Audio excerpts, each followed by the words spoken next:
শিক্ষার্থী বন্ধু, আমরা যদি প্রতিটি অঙ্কের ভাবার্থ না বুঝি তাহলে আমাদের পক্ষে অঙ্ক করা দুরূহ ব্যাপার। যেমন এখানে দেওয়া আছে হলো ভগ্নাংশ, ভগ্নাংশটা কি জানতে হবে। যেমন এখানে দেওয়া আছে সমষ্টি, এই সমষ্টিটা কি? সমষ্টিটাই হলো যোগ, যোগফল আর হলো একত্রে। আর হলে এই যে এখানে দেওয়া আছে অন্তর্ফল, আর অন্তর্ফলটা কি? অন্তর্ফল মানে হলো বিয়োগ বা বিয়োগফল বা তফাৎ। আর এখানে দেওয়া আছে কি? এই দেওয়া আছে হলো ভগ্নাংশ। ভগ্নাংশ মানে হলো ভাঙ্গা অংশ। সেই ভাঙ্গা অংশে থাকবে একটা লব থাকবে, একটা হর থাকবে। যেহেতু এই ভগ্নাংশটি দেওয়া নাই, আমরা এই ভগ্নাংশটি ধরলাম হলো এই হলো এক্স বা এই হলো ওয়াই ধরলাম আমরা।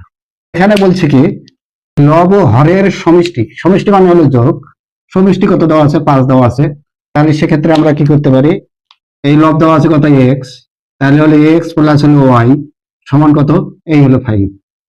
আর একটা কি দেওয়া আছে? এই অন্তর্ফল। অন্তর্ফল মানে বিয়োগ বা বিয়োগফল বা তফাৎ।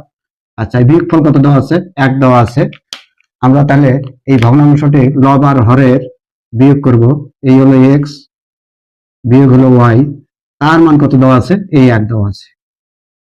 আচ্ছা, আমরা যদি এখন যোগ করি তাহলে এই ওয়াই আর এই ওয়াই কাটা যায়, তাহলে এখানে থাকে কত?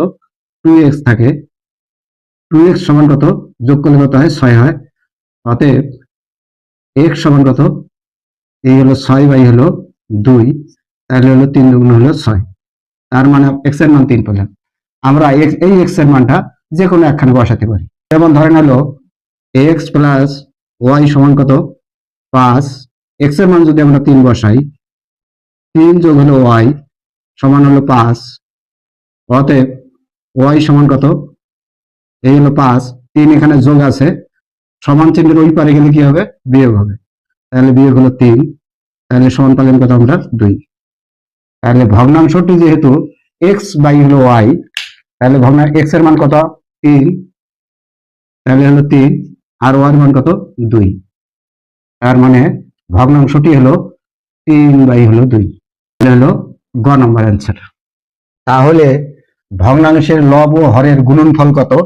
সমাধান করে জানাবেন ভালো মতো। অঙ্কের ভয় আর নয়, বুঝে শিখে করি অঙ্ক জয়। ধন্যবাদ।